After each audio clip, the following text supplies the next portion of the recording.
Hare Krishna everyone, welcome back to Shravanam Diaries podcast. I'm your host Sulalita Devi Dasi and we are continuing to read Teachings of Queen Kunti by His Divine Grace Srila A.C. Bhaktivedanta Swami Prabhupada. And this is chapter 14, Lord Krishna's Wonderful Activities. Gopya dade tvayi krita gasidama tavad Yate dasha shruka lilanjana sambramaksham Vaktram niniya bhaya bhavanaya stitasya Samam vimohayati bhirapi yad bibheti.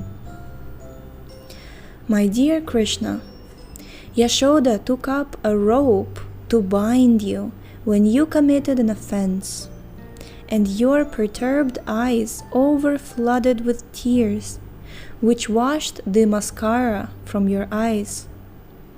And you were afraid, though fear personified is afraid of you. This sight is bewildering to me. Srimad Bhagavatam 1.8.31. Purport.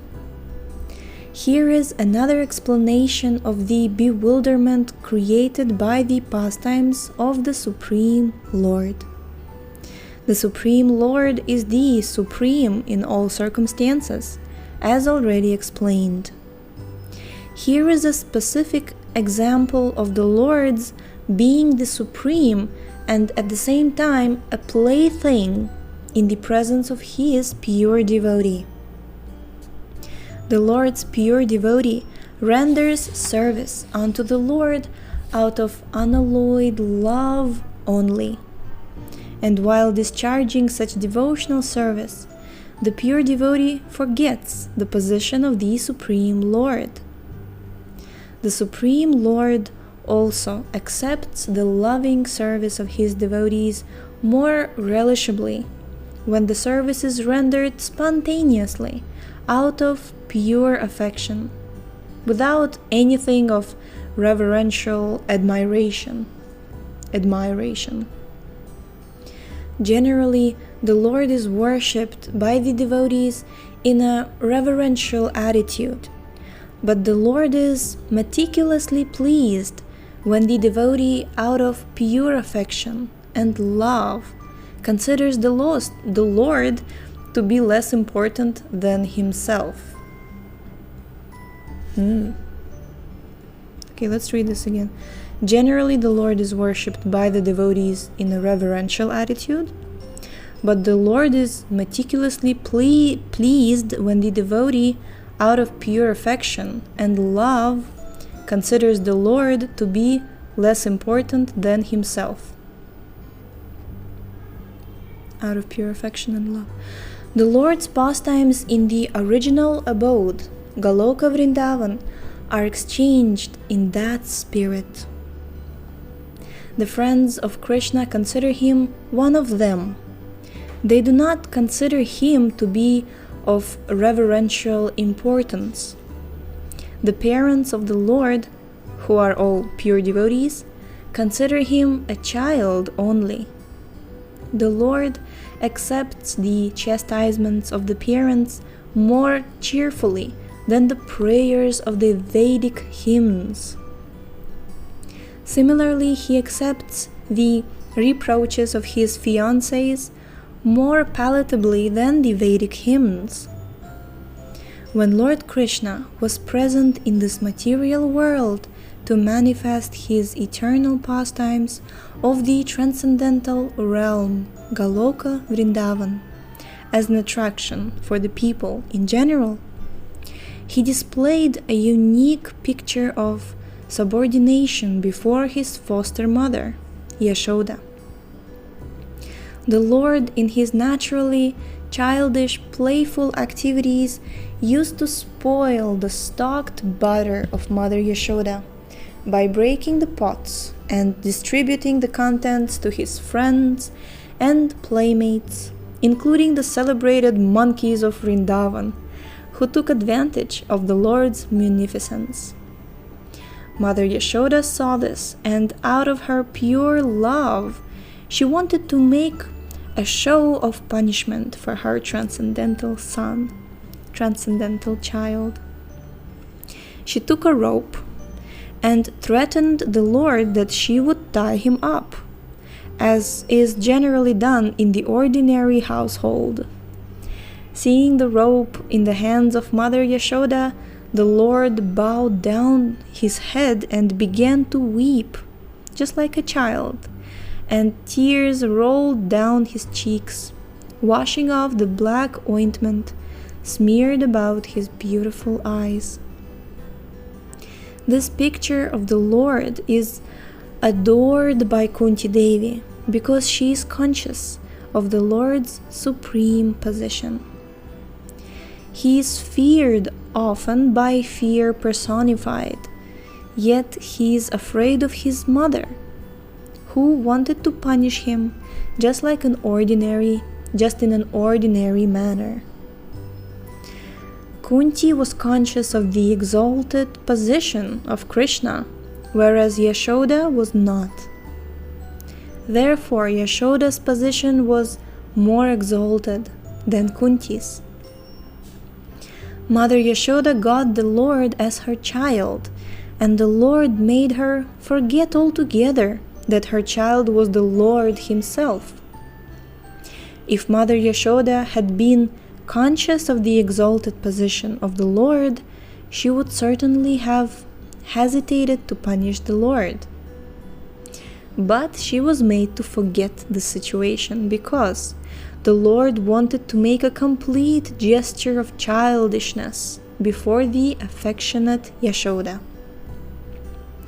This exchange of love between the mother and the son was performed in a natural way, and Kunti, remembering the scene, was bewildered, and she could do nothing but praise the transcendental filial love. Indirectly, Mother Yashoda is praised for her unique position of love, for she could control even the all-powerful Lord as her beloved child. This pastime presents another opulence of Krishna, his opulence of beauty.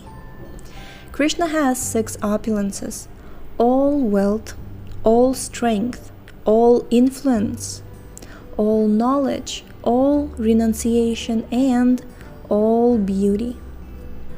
The nature of Krishna is that he is greater than the greatest and smaller than the smallest. Anoraniyan Mahato Mahiyan. We offer obeisances to Krishna with awe and veneration, but no one comes to Krishna with a rope, saying, "Krishna, you have committed an offense, and now I shall bind you." Yet that is the prerogative of the most perfect devotee, and Krishna wants to be approached in that way. Thinking of Krishna's opulence, Kunti Devi did not dare take the part of Yashoda, for although Kunti Devi was Krishna's aunt, she did not have the privilege to approach Krishna the way he was approached by Yashoda Mai, who was such an advanced devotee that she had the right to chastise the Supreme Personality of Godhead. That was Yashoda Mai's special prerogative.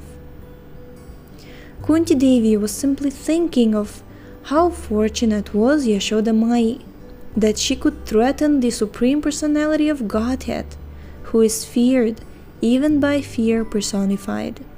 Bhir api yad bibheti. Who is not afraid of Krishna? No one. But Krishna is afraid of Yashoda Mai. That is the super excellence of Krishna. To give another example of such opulence, Krishna is known as Madan Mohan. Madan means Cupid. Cupid enchants everyone, but Krishna is known as Madan Mohana because he is so beautiful that he enchants even Cupid. Nonetheless, Krishna himself is enchanted by Srimati Radharani, and therefore Srimati Radharani is known as Madan Mohana Mohini, the enchanter of Cupid. Krishna is the enchanter of Cupid, and Radharani is the enchanter of that enchanter. These are very exalted spiritual understandings in Krishna consciousness. They are not fictional, imaginary, or concocted. They are facts, and every devotee can have the privilege to understand and indeed take part in Krishna's pastimes if he is actually advanced. We should not think that the privilege is given to Mother Yashoda, is not available to us. Everyone can have a similar privilege. If one loves Krishna as one's child, then one will have such a privilege, because the mother has the most love for the child. Even in this material world, there is no comparison to a mother's love, for a mother loves her child without any expectation of return. Of course, although that is generally true, this material world is so polluted that a mother sometimes thinks, my child will grow up and become a man, and when he earns money, I shall get it. Thus, there is still some desire to get something in exchange.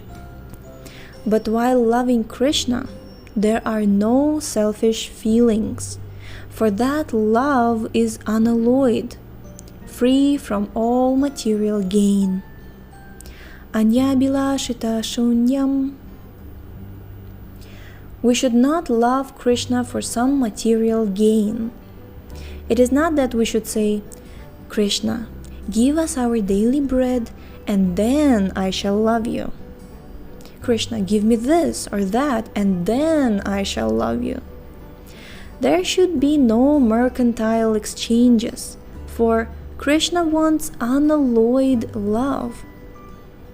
When Krishna saw Mother Yashoda coming with a rope to bind him, he immediately became very much afraid, thinking, oh, Mother is going to bind me. He began to cry, and the tears washed the mascara from his eyes. Looking at his mother with great respect, he appealed to her with feeling. Yes, Mother, I have offended you. Kindly excuse me. Then he immediately bowed his head. Kunti Devi appreciated the scene, for this was another of Krishna's perfections. Although he is the Supreme Personality of Godhead, he puts himself under the control of Mother Yashoda. In Bhagavad Gita 7.7, the Lord says, Mattah parataram nanyat kinchidasti dhananjaya. Quote, my dear Arjuna, there is no one superior to me. Unquote. Yet, that Supreme Personality of Godhead, to whom no one is superior, bows down to Mother Yashoda, accepting, my dear mother, yes, I am an offender.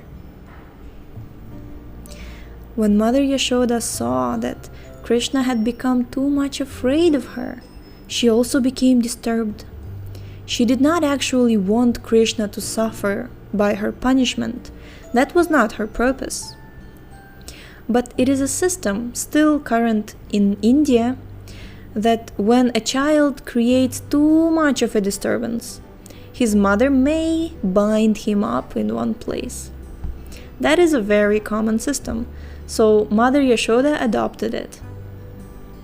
This scene is very much appreciated by pure devotees, for it shows how much greatness there is in the Supreme Person, who plays exactly like a perfect child. When Krishna plays like a child, he plays perfectly. When he plays as the husband of 16,000 wives, he plays perfectly. When he plays as the lover of the gopis, he plays perfectly. And as the friend of the cowherd boys, he also plays perfectly. The cowherd boys all depend on Krishna.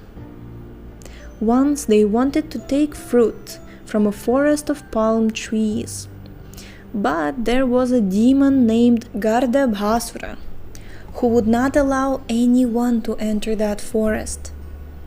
Therefore, Krishna's cowherd boyfriends said to Krishna, "Krishna, we want to taste that fruit, if you can arrange for it." Krishna immediately said yes, and he and Balaram went to the forest where the demon was living with other demons who had all taken the shape of asses. When the ass demons came to kick Krishna and Balaram with their hind legs, Balaram caught one of them and threw him into the top of a tree, and the demon died. Then Krishna and Balaram killed the other demons the same way. Thus, their cowherd friends were very much obliged to them. On another occasion, the cowherd boys were surrounded by fire. Not knowing anyone else but Krishna, they immediately called for him, and Krishna was ready. Yes. Thus Krishna immediately swallowed the whole fire. There were many demons that attacked the boys, and every day the boys would return to their mothers and say, "Mother, Krishna is so wonderful." And they would explain what had happened that day. And the mothers would say, "Yes, our Krishna is wonderful." They did not know that Krishna is God, the Supreme Person. They only knew that Krishna is wonderful. That's all. And the more they perceived Krishna's wonderful activities, the more their love increased. Perhaps he may be a demigod, they thought. When Nanda Maharaj, Krishna's father, talked among his friends, the friends would talk about Krishna and say, "Oh, Nanda Maharaj, your child is wonderful." And Nanda Maharaj would respond, "Yes, I see that. Maybe he's some demigod." And even that was not certain. Maybe. Thus, the inhabitants of Vrindavan do not care who is God and who is not. They love Krishna, that's all. Those who think of first analyzing Krishna to determine whether he is God are not first-class devotees. The first-class devotees are those who have spontaneous love for Krishna. How can we analyze Krishna? He is unlimited, and therefore it is impossible. We have limited perception, and our senses have limited potency. So, how can we study Krishna? It is not possible at all. Krishna reveals himself to a certain extent, and that much is sufficient. We should not be like the Mayavadi philosophers who try to find God by speculative deduction. Neti, they say. God is not this and God is not that. But what God is, they do not know. Materialistic scientists also try to find the ultimate cause, but their process is the same. Not this, not that. Neti. As much as they advance, they will always find not this, not that. But what the ultimate cause is, they will never find. That is not possible. What to speak of finding Krishna? Materialistic scientists cannot properly understand even material objects. They're trying to go to the moon, but actually they do not know what it is.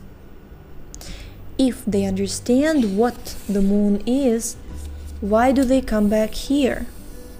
If they knew perfectly well what the moon is, they would have resided there by now. They have been trying for the last 20 years to go there and stay, but they are simply seeing, not this, not that. There are no living entities and there is no possibility of our living here. Thus, they can report on what is not on the moon, but do they know what is there? No, they do not know. And this is only one planet or one star. According to the Vedic literature, the moon is regarded as a star. The scientists say that the stars are all suns, but according to Bhagavad Gita, the stars are of the same nature as the moon. In Bhagavad Gita 10.21, Lord Krishna says, Nakshatranam aham shashi, of stars I am the moon. Thus the moon is just like the many stars. What is the nature of the moon? It is bright because it reflects light from the sun. Therefore, although the scientists say that the stars are many suns, we do not agree. According to the Vedic calculation, there are innumerable suns, but in each universe there is only one. What we see in this universe, we are seeing imperfectly, and our knowledge is not perfect. We cannot count how many stars or planets there are. We cannot fully understand the material things existing all around us, and therefore, how can we understand the Supreme Lord who created this universe? That is not possible. Therefore, in the Brahma Samhita 5.34, it is said, Pantastu koti shatavatsara sampragamyo vayo ratapi manaso muni pungavanam sopyasti yat prapadasim nyavicintya tattve govindamadi purusham tamaham bhajami. Space is unlimited, and the Brahma Samhita suggests, suppose one travels by spacecraft for millions of years at the velocity of the wind or even the speed of mind.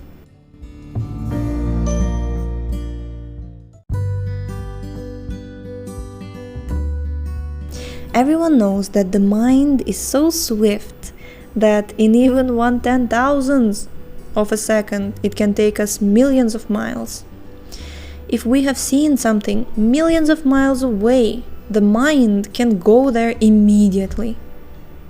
But even if we can travel at that speed on a spacecraft manufactured by Muni Pungavanam, the greatest scientist and most thoughtful man, will that be perfection? No. The Brahma Samhita says, Sopyasti yat prapadasim nyavicintya tattve. Still, this creation will remain inconceivable to our understanding. And Krishna has created all these things, so how can we study Krishna? And Krishna has created all these things, okay? If we cannot understand the things Krishna has created, how can we understand Krishna? It is not possible at all. Therefore, the mentality of Vrindavan is the perfect status of mind for devotees. The inhabitants of Vrindavan have no concern with understanding Krishna. Rather, they want to love Krishna unconditionally. It is not that they think, Krishna is God, and therefore I love him. In Vrindavan, Krishna does not play as God. He plays there as an ordinary cowherd boy, and although at times he proves that he is the Supreme Personality of Godhead, The devotees there do not care to know it. Kunti Devi, however, was not an inhabitant of Vrindavan. She was an inhabitant of Hastinapur, which is outside Vrindavan. The devotees outside Vrindavan study how great the inhabitants of Vrindavan are. But the inhabitants of Vrindavan don't care to know how great Krishna is. That is the difference between them. So our concern should simply be to love Krishna. The more we love Krishna, the more we shall become perfect. It is not necessary to understand Krishna and how he creates. Krishna explains himself in Bhagavad Gita, and we should not try to understand much more. We should not bother very much to know Krishna. That is not possible. We should simply increase our unalloyed love for Krishna. That is the perfection of life. Haribol! So we have completed chapter 14, and tomorrow we shall read chapter 15, Beyond Birth and Death. Thank you so much for tuning in today. The link to this book is in the description. Please check it out, share it with your friends, visit our website shravanamdiaries.com, where you will find catalog of the episodes, all the descriptions and links for the books we have read so far. You can read the biography of the author as well. And yes, so please check it out, and we shall see you tomorrow. Hare Krishna.